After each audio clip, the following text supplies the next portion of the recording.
ماشاء اللہ لا حول ولا قوۃ الا باللہ العلی العظیم۔ اعوذ باللہ من الشیطان الرجیم، بسم اللہ الرحمن الرحیم۔ الحمد للہ وکفی والصلاۃ والسلام علی الذین اصطفی، اما بعد فرب اشرح لی صدری ویسر لی امری واحلل عقدۃ من لسانی یفقہوا قولی وقل رب ادخلنی مدخل صدق واخرجنی مخرج صدق واجعل لی من لدنک سلطانا نصیرا۔ بسم اللہ وباللہ وتوکلت علی اللہ۔ قال اللہ تبارک و تعالی فی سورۃ الاعلی آیت نمبر 1، بسم اللہ الرحمن الرحیم۔ سبح اسم ربک الاعلی، وعلیکم السلام، الذی خلق فسوی والذی قدر فہدی والذی اخرج المرعى فجعله غثاء احوى سنقرئک فلا تنسى الا ما شاء اللہ انہ یعلم الجہر وما یخفى ونیسرک لليسرى فذکر ان نفعت الذکریٰ سیذکر من یخشی ویتجنبها الاشقی الذی یصلی النار الکبریٰ ثم لا يموت فیہا ولا یحییٰ۔ صدق اللہ العظیم۔ سورہ الاعلی کو بحث کرنے کے لیے شروع کرنے لگے ہیں۔ سورہ الاعلی یہ بھی مکی صورت ہے، مکہ میں نازل ہوئی ہے۔ آپ سب دوست جانتے ہیں کہ نبی کی بعثت کا آغاز مکہ سے ہوا، اور نبی کا جو اصل گھرانہ تھا وہ بھی مکہ میں ہی تھا۔ حضرت اسماعیل کے زمانے سے وہاں رہ رہے تھے آبا و اجداد، اور اب حضرت مکہ میں رہ رہے تھے۔ وہاں ہی ان کا ایک خاص زندگی کا طریقہ کار تھا، ڈھب تھا۔ نبوت پر مبعوث ہونے سے پہلے حضرت ایک خاص قسم کی زندگی وہاں گزار رہے تھے، اور وہ ایسے نہیں تھی عوامی زندگی یا عام زندگی، یا بھائی ٹھیک ہے جیسے لوگوں کا اٹھنا بیٹھنا کھانا پینا آنا جانا ہوتا ہے۔ پہلے سے ہی ایک خاص قسم کی زندگی تھی، اور لوگ خواہ نخواہ ان کے اس کردار سے، اس اچھائی اور اس قسم کے خاص کردار سے متاثر ہوتے تھے۔ پہلے سے ہی ان کو اس طرح مان لیا گیا کہ وہ ٹھیک آدمی ہیں، اچھے آدمی ہیں، سچ بولتے ہیں۔ ان کے لیے دنیا کے دروازے پہلے سے ہی کھلے تھے، یعنی دنیا کی جو توجہ ہے حضرت کی طرف وہ بہت وسیع پیمانے پر ہو گئی تھی۔ یعنی ہر کوئی چاہتا تھا کہ یہ ہمارے ساتھ بیٹھے، ہمارے ساتھ بات کرے، ہمارے گھر میں آئے، ہمارے کاروبار میں آئے، ہمارا اس کے ساتھ دوستانہ تعلق ہو۔ یعنی اس قسم کی دلچسپ اور اتنی مہذب شخصیت، اور کسی کو نقصان نہ پہنچانے والی، اور ہر کسی کے بھلے کا، بلکہ نبوت کے مبعوث ہونے سے پہلے بڑے بڑے اعتبار کے کام لوگ ان پہ کرتے تھے، کہ جب وہ کعبہ تعمیر ہو رہا تھا دوبارہ، ایک دفعہ سیلاب آیا، سیلاب کی وجہ سے کعبے کی دیواریں ہل گئی، گر گئیں، تو کعبہ تو تعمیر انہوں نے کر دیا، اب جب حجر اسود رکھنے کی باری آئی تو مسئلہ بن گیا کہ حجر اسود جیسی مقدس چیز اس کو کون رکھے، کس کے ہاتھ سے رکھوائے۔ تو مختلف قبیلے تھے، ہر کسی نے کہہ دیا کہ یہ کام ہم کریں گے، یہ ہمارے ذریعے ہونا چاہیے۔ رولا بن گیا اچھا خاصا وہ کام کر رہے تھے، پھر مقابلے کی وجہ سے کیا بن گیا کہ نہیں یہ ہمارے قبیلے کا حق ہے، انہوں نے کہا ہمارے قبیلے کا حق ہے۔ تو سب نے اتفاق کیا کہ اس طرح کرتے ہیں، کسی کو بھی نہیں کرنے دیتے۔ یہ اس جو شخص ہے اس وقت، کیونکہ نبی تو نہیں تھے، یعنی ہمارے اعتقادی اس کے مطابق تو ہے کہ نبوت کا آغاز بچپنے سے یا اس سے ہی ہو جاتا ہے، یا نبی پہلے سے نبی ہوتا ہے، لیکن ظاہری طور پر جو اعلان نبوت ہے وہ تو نہیں ہوا تھا، تو وہ اس طرح نہیں مانتے تھے، لیکن شخصیت کے طور پر بہت اچھی طرح حضرت کو سب مانتے تھے کہ یہ بندہ نہ کسی خاص طرف رجحان رکھتا ہے، نہ کسی کا حامی ہے، بے جا قسم کی حمایت کسی کی نہیں کرتا ہے، اور نہ کسی کا دشمن ہے، سب کے لیے برابر ہے، سب کے لیے محترم ہے۔ تو حضرت نے یہ شخصیت بنائی۔ پھر حضرت کو بلایا گیا کہ آپ آئیں اور یہ پتھر رکھیں، حجر اسود کو نصب کریں کعبہ کے دیوار میں۔ تو حضرت نے بھی دیکھے ان کا آگے سے بھی کام یہ ہوا کہ انہوں نے یہ نہیں کیا کہ بڑی اچھی بات ہے چلیں یہ میرے نام ہو جائے گا اور میں ہی رکھ دیتا ہوں، ایک نام بن جائے گا کہ کس نے بھائی پتھر حجر اسود کس نے ادھر جو ہے نصب کیا تھا تو میرے نام پہ ہو جائے۔ نہیں، حضرت نے کہا اس طرح کریں، ایک چادر لے آئے، چادر کے اندر پتھر کو رکھوایا اور کہا کہ سارے قبیلے جو ہیں اس میں انوالو میں کعبہ کی تعمیر میں، وہ سارے آئے اور اس کا چادر کا کوئی نہ کوئی حصہ دامن تھام لیں، پکڑ لیں اور اوپر کریں جہاں رکھنا ہے۔ جب بالکل قریب لے آئے تو حضرت نے اٹھا کے دیوار میں لگا دیا۔ تو اس طرح اعتبار پہلے سے تھا۔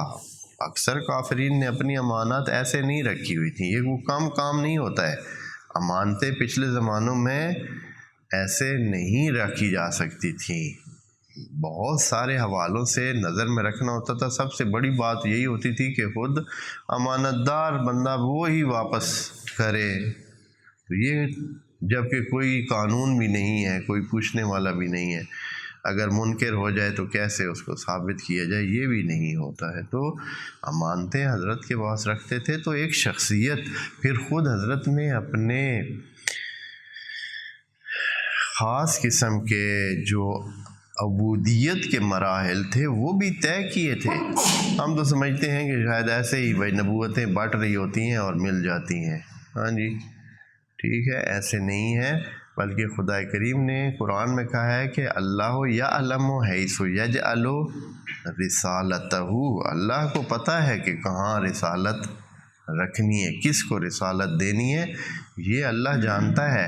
اس بات کے کہنے کا مطلب یہ ہے کہ اللہ نے یہ نہیں کہا کہ اللہ ان اللہ یشاء ان یبعث ای واحد، مثال کے طور پر جس کو چاہے کہ وہ کرے، نہیں، یا علم یعنی نظر میں رکھتا ہے اس کے کردار کو، اس کے سلسلے کو۔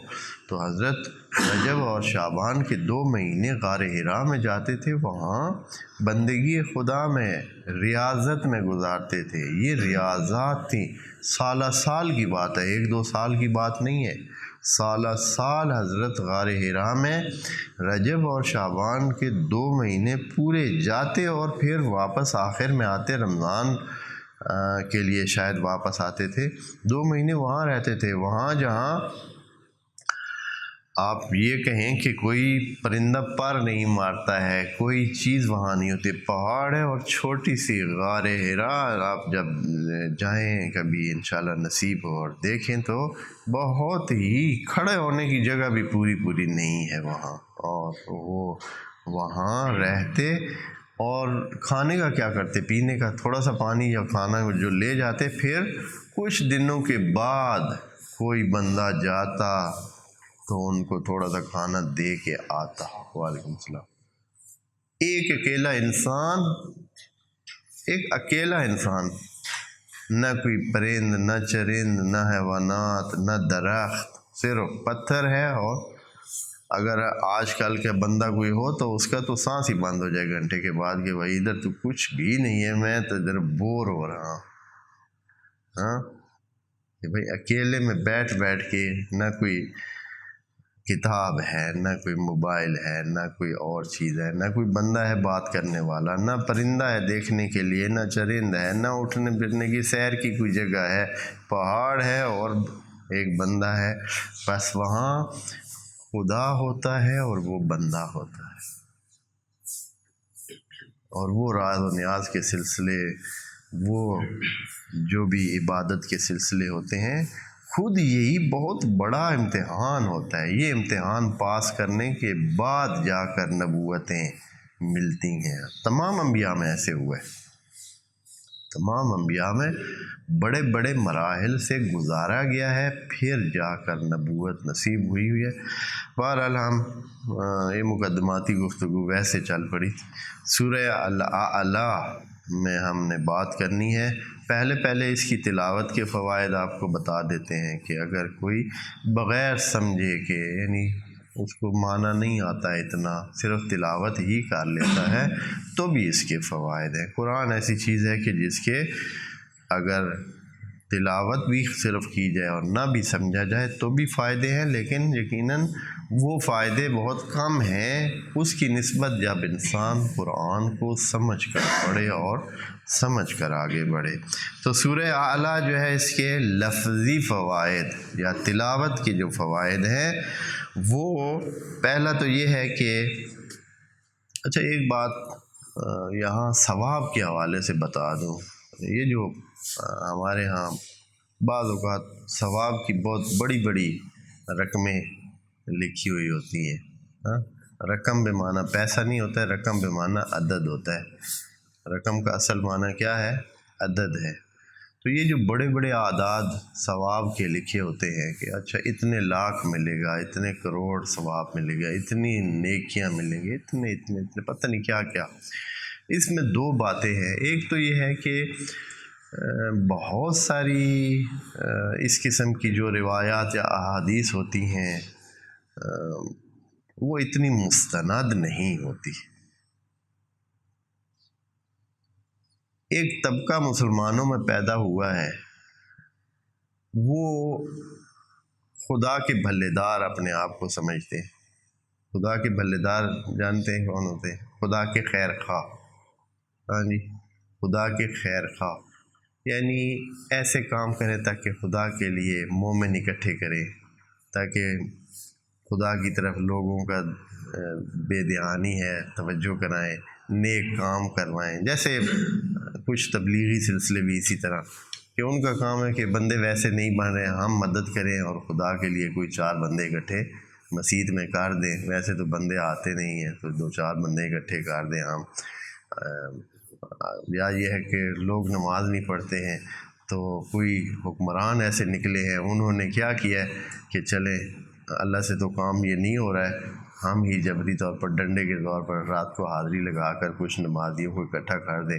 ہاں کچھ اللہ کا بھلا ہو جائے، کچھ اللہ کی. یہ جو تحریک افغانستان میں چلی ہے، اس ساری کا بھی ان کا بھی موقف تقریباً اسی طرح ہے کہ جبراً زوراً جو ہے نا لوگوں کو کیا کریں، مسلمان بنائیں اور دین کے کام کرائیں. اور دین کے حالانکہ یہ کام تو خدا بھی کر سکتا ہے، لیکن مقصد حاصل نہیں ہے اس سے. پھر خدا کا مقصد اگر یہ ہو تو پھر تو ضرورت ہی نہیں ہے سب کو ایک ایسی ڈھب میں بنا دے کہ سارے ہی فرشتوں کی طرح کیا کریں، خدا کی بندگی کریں اور ادھر ادھر کے چکروں میں نہ پڑیں. یعنی وہ جیسے ہوتا ہے نا کہ سانپ کو اگر آپ نے یہ کرنا ہے کہ نقصان نہ پہنچائے تو آرام سے اس کے دانت کیا کر دیں، وہ جو 2 دانت اس کے سامنے ہوتے ہیں نا جس سے وہ نقصان پہنچاتا ہے اور زہر شفٹ کرتا ہے، وہ دانت نکلوا دیں اس کے، پھر سانپ آپ کا جو ہے وہ ساتھ رہے گا. تو اگر ایسے ہو تو خدا جو ہے انسانوں سے بھی وہ جو معصیت والا عنصر ہے ہاں وہ نکال دے، باقی ختم ہو جائے گا، فرشتے بن جائیں گے اور ضرورت ہی نہیں پڑے گی. ایسا ضرورت نہیں ہے. خدا اس طرح کی بندگی نہیں چاہتا. یہ بیکار بندگی ہے. جبری بندگی کیا ہوتی ہے؟ بیکار بندگی ہے.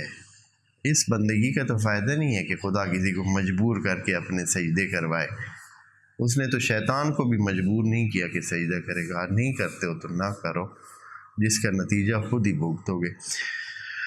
تو بات اس سے چلی تھی کہ کئی خیر خواہ خدا کے، قرآن کے، رسول کے پیدا ہو گئے ہیں، اور اسی طرح اہل بیت کے بھی کئی خیر خواہ خواہ کے اپنی طرف سے بنا کے جو ہے وہ حدیثیں گھڑ کے ڈالتے رہے ہیں کہ لوگ کیا ہیں.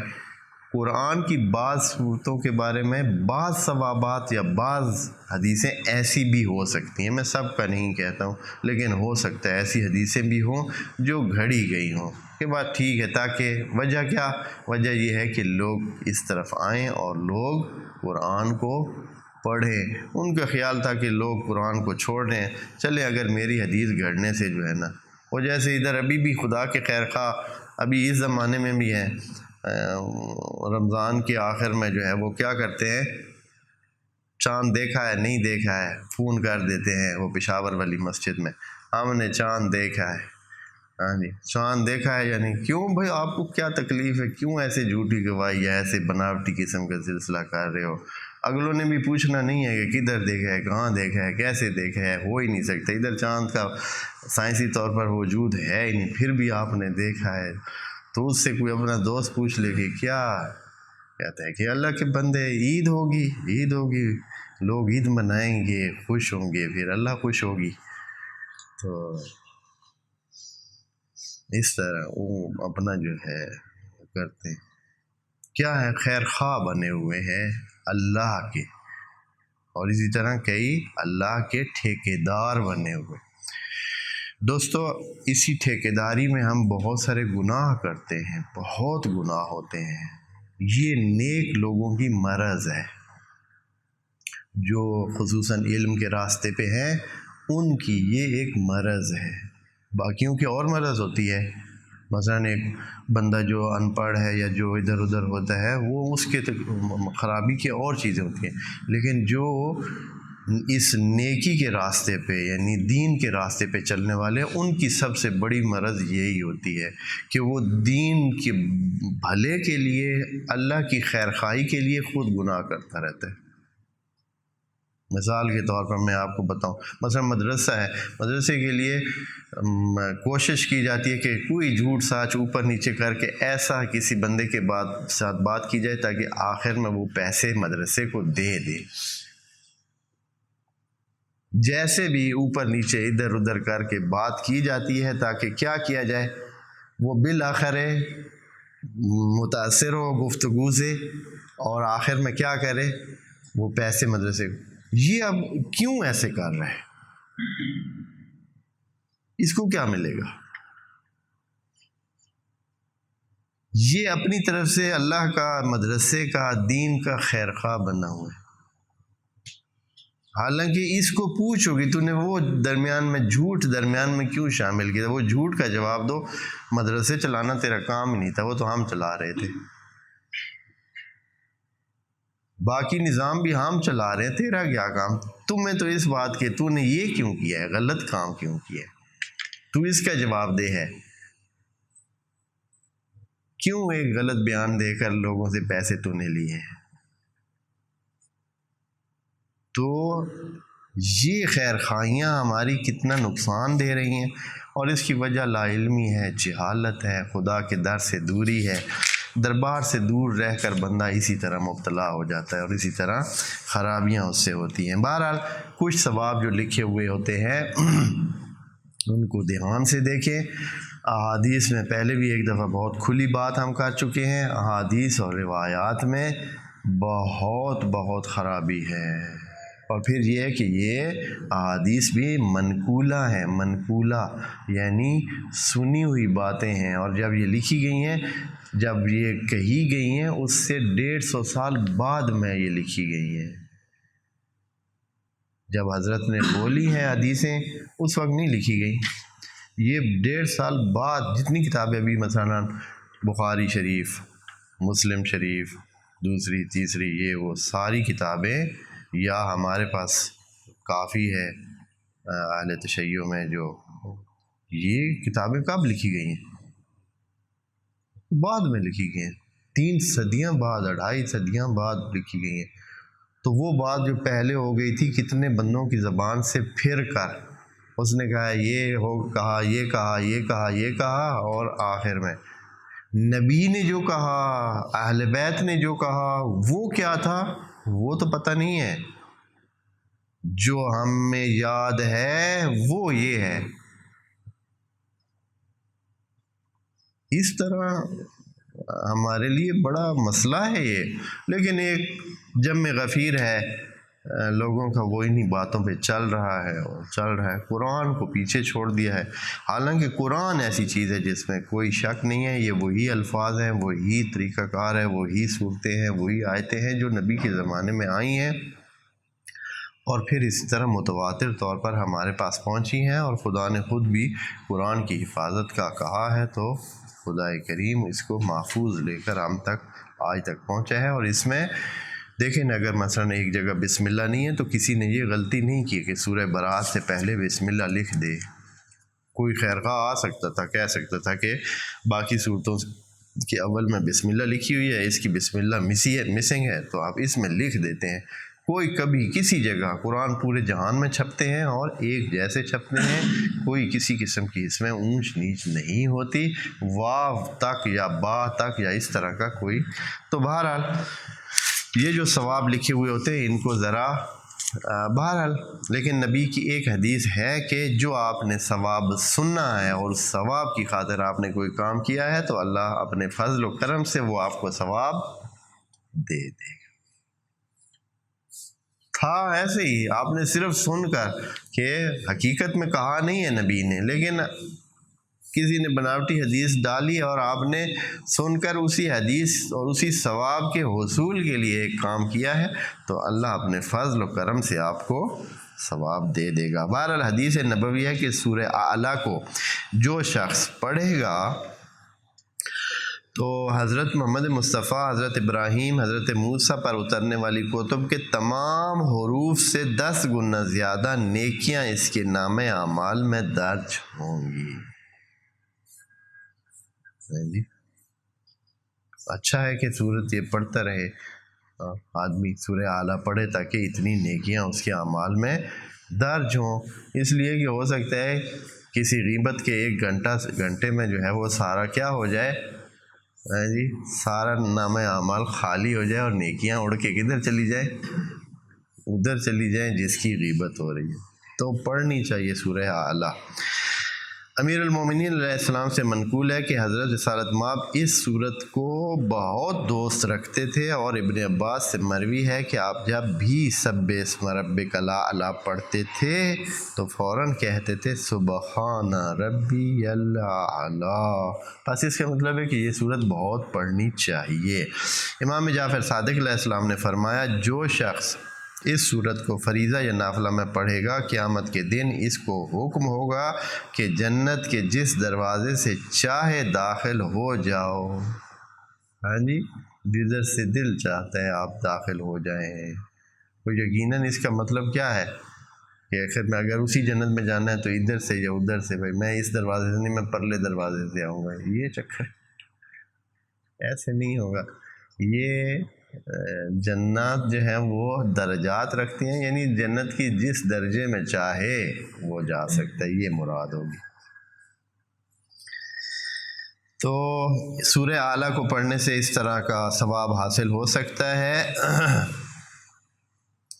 اور منقول ہے کہ حضرت امیر المومنین علیہ السلام عموماً اس صورت کو فریضہ نماز میں پڑھا کرتے تھے۔ مروی ہے کہ جب سبح اسم ربک العظیم نازل ہوئی تو رسالت مآب نے فرمایا تسبیح نماز کے رکوع میں پڑھا کرو، یہ تسبیح نماز کے رکوع میں پڑھا کرو، فسبح باسم ربک العظیم، جیسے کہ ابھی ہم سبحان ربی العظیم پڑھتے ہیں، تو یہ پڑھنا چاہیے۔ اور جب سبح اسم ربک الاعلی یعنی یہ صورت نازل ہوئی تو حضرت نے کہا کہ سجدے کا اپنا ذکر یہی بنا لو، کیا کہو؟ سبحان ربی الاعلی۔ سبح بھی یہی ہے، سبح یعنی سبحان کرو، ابھی انشاءاللہ عرض کریں گے وہ سبق پر جب پہنچتے تو سبح کا کیا مطلب۔ اس کے بعد جو اس کے وہ فائدے جو عام لوگوں کو چاہیے، عام لوگوں کو یہ اوپر والے فوائد اتنے مطلوب نہیں ہیں، کیونکہ ثواب کے لیے کام اور بھی ہیں، بہت کام پڑے ہیں ثواب کے لیے، ہاں جی، وہ انہیں نہیں چاہیے۔ جو چیز چاہیے وہ کباب ہے، ثواب ابھی نہیں چاہیے، ہاں جی۔ وہ کیا ہے؟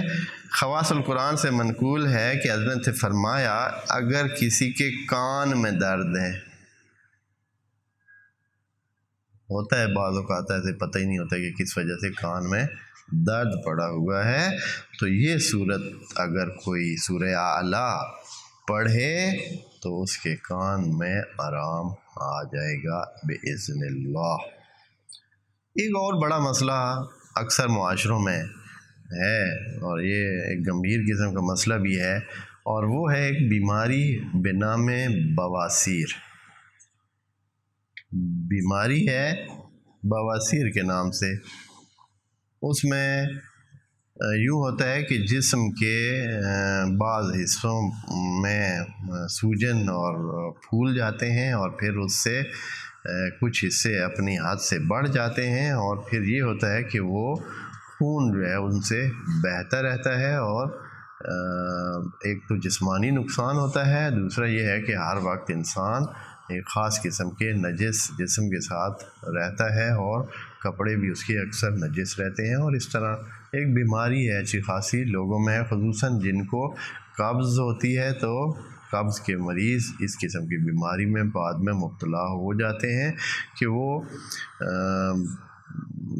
اس طرح اس مشکل میں ہوتے ہیں۔ تو اس کے حل کے لیے یہ ہے کہ آپ سورہ الاعلیٰ کو مسلسل پڑھا کریں، پڑھنے سے فائدہ ہوگا، بیماری رفع ہو جائے گی۔ دوسرا یہ ہے کہ اس صورت کو لکھ کر اپنے پاس رکھیں۔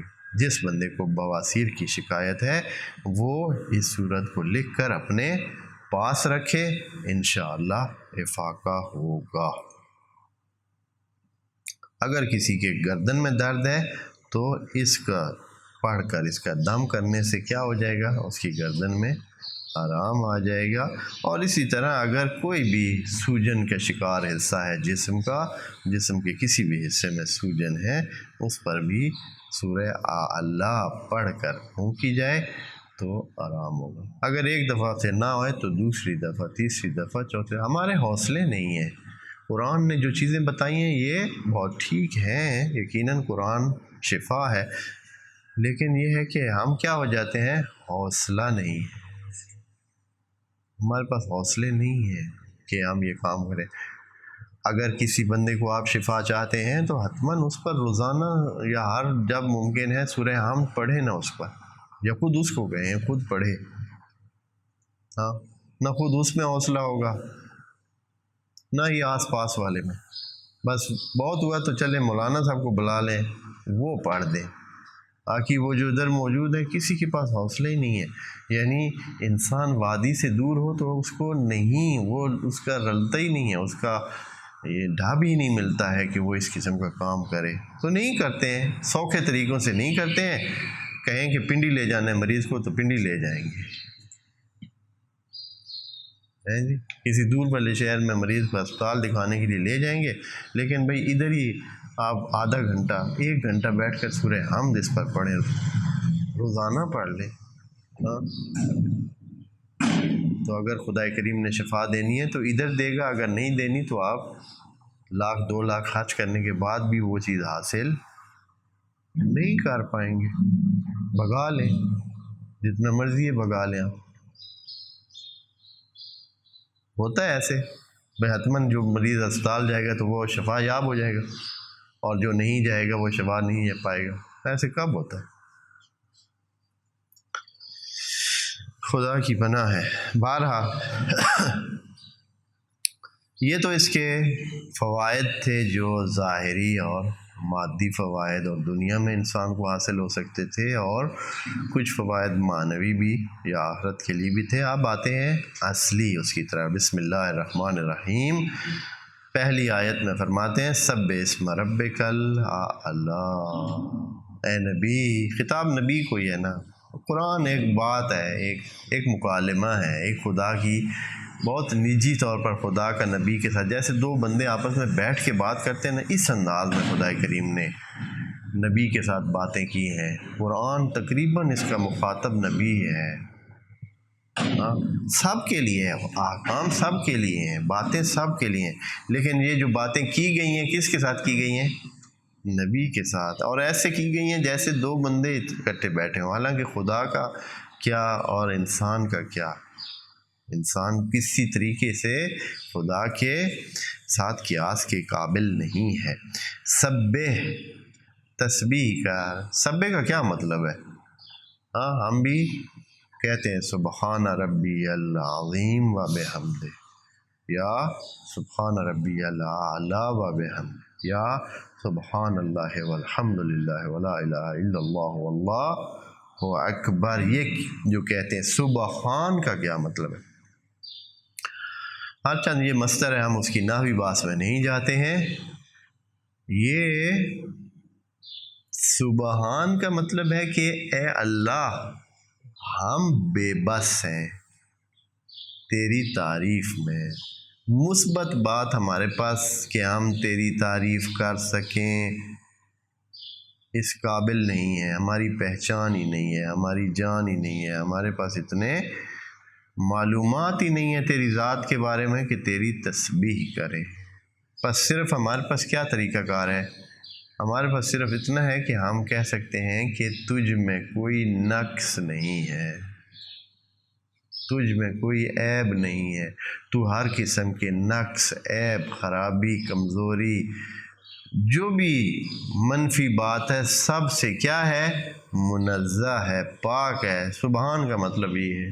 بس صرف ہم کہتے ہیں کہ اے اللہ، ہمیں نہیں معلوم تیرا، جیسے کہ وہ نہج البلاغہ میں امیر المومنین کے خطبہ ہے کہ لا ینالہ غوث الفتن، خیالات تک انسان کے وہاں نہیں قدم رکھ سکتے، کوئی جتنا مرضی ہے کوئی معلومات والا ہو، کچھ بھی نہیں ہو سکتا، کوئی معلومات ہی نہیں ہے، کچھ بھی نہیں ہے۔ آخر میں یہی ہے کہ اے اللہ، ہمیں نہیں پتا کہ تو کون ہے، صرف ہم یہ کہتے ہیں کہ سبحان ربی، یعنی تو ہر نقص سے، ہر عیب سے، ہر خرابی سے، ہر کمزوری سے، یا جو بھی منفی بات ہے اس سے کیا ہے؟ تو پاک۔ بس اتنا کہہ سکتے ہیں۔ یہ انسان کی انتہا ہے، یعنی انسان کی خدا کے بارے میں تعریف کی انتہا ہے۔ انسان کے پاس اس کے سوا اور کچھ ہے ہی نہیں کہ وہ کیا کہے؟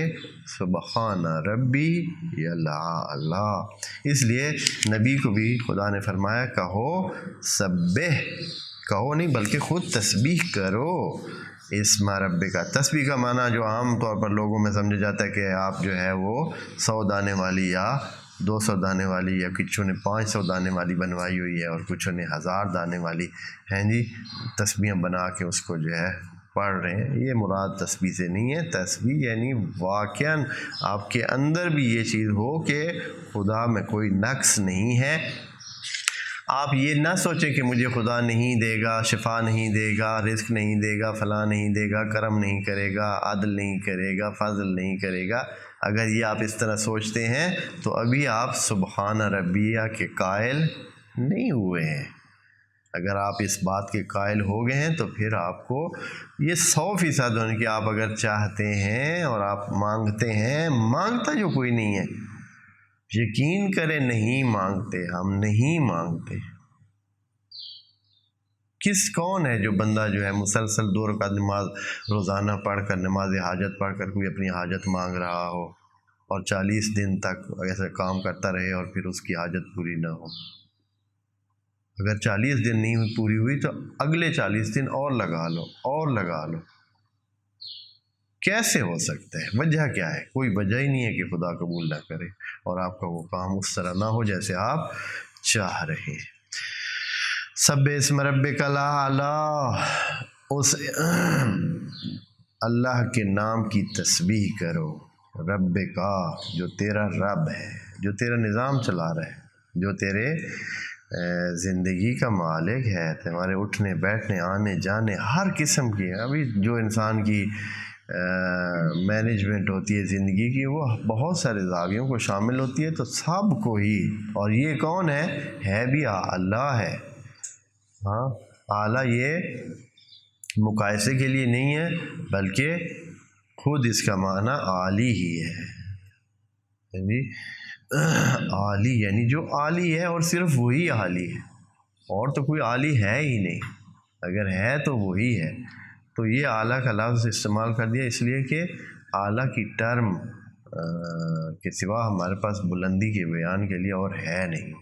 افعل کا صیغہ جو استعمال ہوتا ہے، افعل التفضیل، حالانکہ وہ مقایسے کے لیے ہوتا ہے، لیکن یہاں مقایسے کی بات نہیں ہے، وہ ہے ہی اعلیٰ۔